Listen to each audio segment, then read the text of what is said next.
Kabali special சினிமாயனா சுரேஷுடன் இயக்குனர் பா Ranjith. Hello FM 106.4. சினிமாயனா கேட்டுட்டு இருக்கீங்க. நம்ம ஹலோ FM 106.4. சுரேஷ் நான் மட்டும் இல்ல, கபாலி படத்தினுடைய இயக்குனர் பா ரஞ்சித் நம்ம கூட இன்னைக்கு பேசிட்டு இருக்காங்க.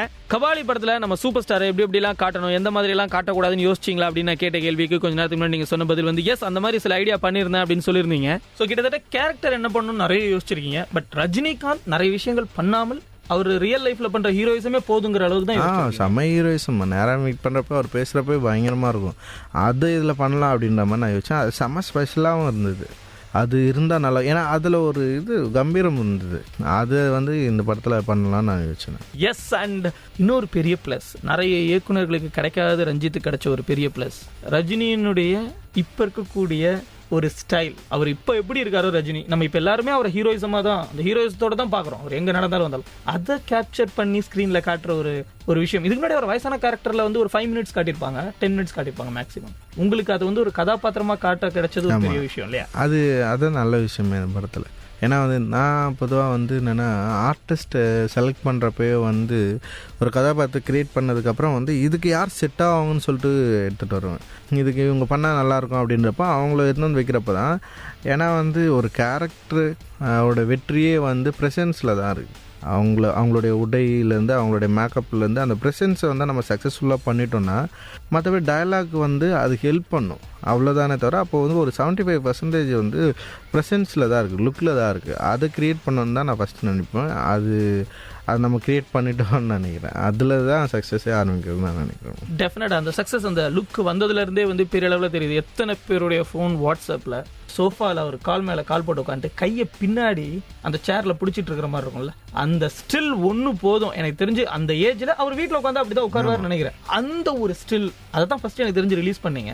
எங்கே இருந்து அந்த தாட் வந்தது? ஏதோ இன்ஸ்பிரேஷன் இருந்தா இல்லாட்டி? இல்லை, இன்ஸ்பிரேஷன் ஆகிப்போம்.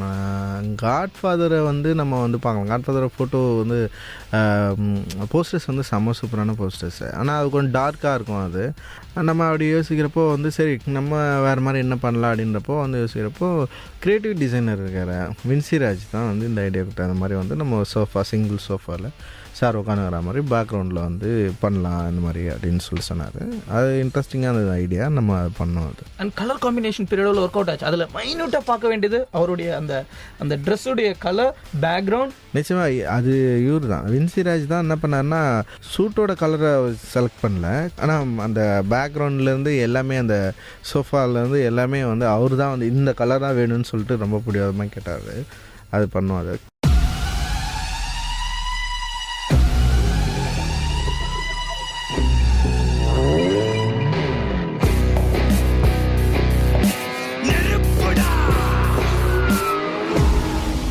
ஆமா, நீங்க என்ன கேங்ஸ்டரா நீங்க?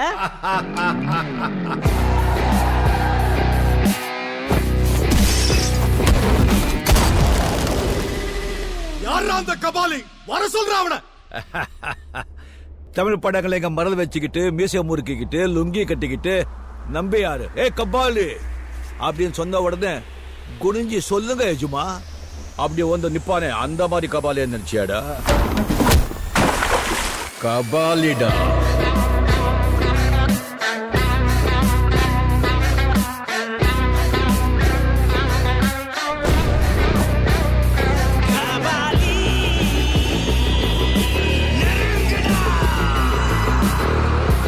மகிழ்ச்சி.